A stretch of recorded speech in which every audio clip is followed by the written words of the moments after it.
Hey everybody, how you guys doing today? My name is Nick, otherwise known here as Avialence, and welcome back to some Shadow of Mordor free roam. This will be my second video that I'll be doing in the series, and I do apologize, it's been a bit of a crazy week, so I was finally able to hop in over the weekend and get some more footage and play some more of the game, which I'll be talking about here, but it's been a bit of a hectic week, so, you know, I'm happy to get back into Shadow of Mordor and chatting with you guys and showcasing a little bit of free roam. So let's go ahead and hop right into what we're doing today. I have upgraded my character quite a bit. As you guys can see, I have two new weapons. Well, realistically the same weapons, but I've upgraded my dagger and my sword by doing some of the various side quests that are around there. And I've also got a couple new abilities that I'm really excited to showcase to you guys. So by doing these forge quests, right, forging the legend of your dagger or forging the legend of your sword, etc., you're actually able to unlock more powerful weapons. And these actually change the cosmetic look of them, which is really cool. Now, today we're going to be utilizing these new tools to do a Vendetta quest.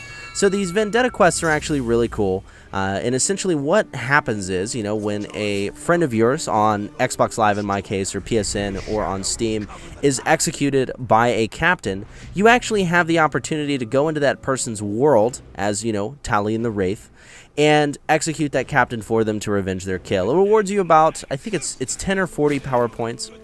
So there is a benefit to doing it, and it also has a higher chance of giving you a better rune, if I'm not mistaken, for your weapon. So that's what we're doing today. Me and my buddy Shadow have actually had a lot of fun with this, kind of going around and messing with things, you know, just seeing who can kill, or I guess revenge kill, the most captains of the other person, which is quite fun. And it was cool at first, you know, and now that a lot of us are kind of on the upper tier of Shadow of Mordor, and we're debating doing, you know, I wish there was a new game plus in this one, for example, but debating doing like a new game or something like that, it's kind of cool to go around and do these various things. So we have unlocked branding at this point in time. I had a little bit in my previous video, and what we're doing here is, you see we have a bonus objective to cause 2 Uruks to kill Uruks. So I gotta sneak around here a little bit, try to control this bridge. The more Uruks I have under my control, the more I'll be able to do a little bit better when it comes to this bridge area. Now, a couple of the abilities we have unlocked, I do want to go ahead and talk about them. You'll see one of the combat abilities in this video, which I'm excited to showcase. It's very powerful, which I think is, you know, a little interesting, because after I unlocked these ultimate abilities, it definitely carried over and made the game a lot easier, right?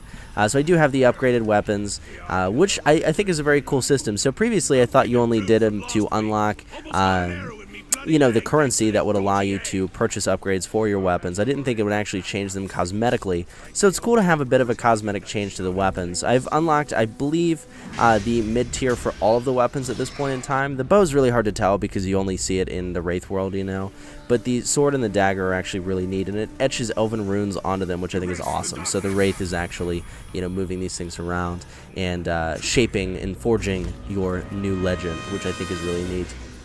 So we've gone ahead and caused these orcs to turn against our own, and it wasn't the best idea here because I didn't have much of a force. This is a stronghold, right? And strongholds are pretty dangerous, I've started to realize.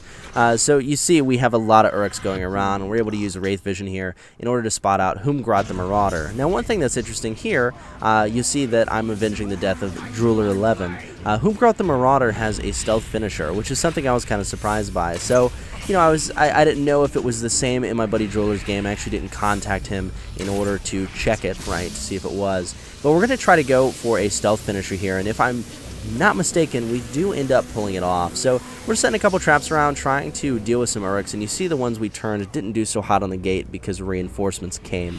So we're going to use some of these bees' nests, try to cover a little bit of the ground with some, you know, disturbances so we can move around the fortress a little freer.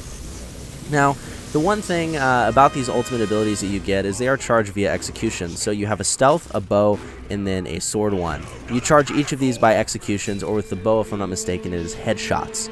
So these ultimates are extremely powerful, and I was kind of surprised how powerful they are, but even with the ultimates, you can still get overwhelmed pretty quickly. I think what happens is these ultimate abilities allow you to deal with a bad situation and then get out. It's kind of like an escape tool, so to speak. So you're able to go around and do all these executions. Now, essentially what these ultimates do, the sword will provide unlimited executions for 20 seconds. The dagger will turn you permanently invisible for 20 seconds and allow you to do unlimited stealth executions. And then the bow gives you flame arrows, which is phenomenal. I really like that one as well, although I don't think I've used it yet in any of these videos. So, bit of a drawback, you know, but still fun nonetheless.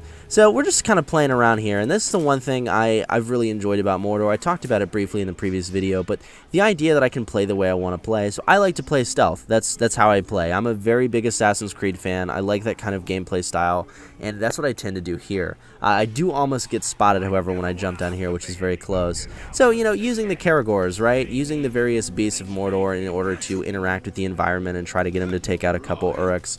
Or, you know, just doing the branding, I think is quite nice, because by branding, I have an army at my beck and call. However, you know, I don't have to use them. They just won't attack me, which I think is really neat. I've started to slowly brand my way up the military tree, so to speak, with various captains and stuff, and we'll get into some of those videos later this week, but I'm excited to do this. So I actually go for a stealth kill here, and I miss. I pulled a jump just due to a controller error. So I get the wrong guy, which was a little frustrating. So here you're going to see, you know, the little integration here where he gets all mad with his fancy bone helmet, which I like, by the way.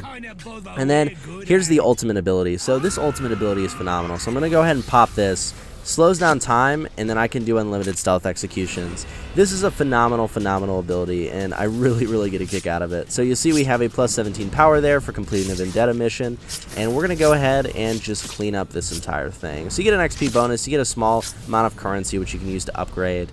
It's pretty nifty. I do like these Vendetta missions too, because you can kind of play with your friends and give them crap for being killed by, for example, someone who could be killed by a stealth execution that honestly Drooler probably should have done. So Drooler, if you're watching this video, man, I'm sorry, but you really should have gotten the hang of that. But anyway, guys, that's going to be it for this video. If you enjoyed, hit that like button and feel free to subscribe to the channel for more. I have a couple more free roam videos releasing this week I'd love for you guys to check out. Until then, my name is Nick, otherwise known here as Avialence, and I'll talk to you guys in the next video.